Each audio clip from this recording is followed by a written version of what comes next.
Hi guys, ఎలా ఉన్నారు అందరూ?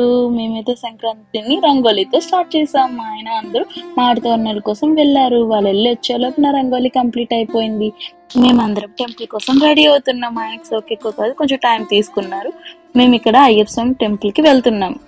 ఇక్కడ టెంపుల్కి వచ్చేసాం, దర్శనం మంచిగా అయిపోయింది. రిటర్న్ వచ్చేసి ఇక్కడ పిండి వంటలు స్టార్ట్ చేస్తాం. అందరం భోజనం చేసి డాకు మహారాజా సినిమాకి వచ్చాం. సినిమా అయితే సూపర్ గా ఉంది గైస్, చాలా క్రౌడ్ ఉంది. దాని తర్వాత మేము ఫోటోషూట్ కి వచ్చేసాం హైవే మీదకి. మా ఫొటోస్ చూడాలంటే ఇన్స్టాగ్రామ్ లో ఫాలో అవ్వండి.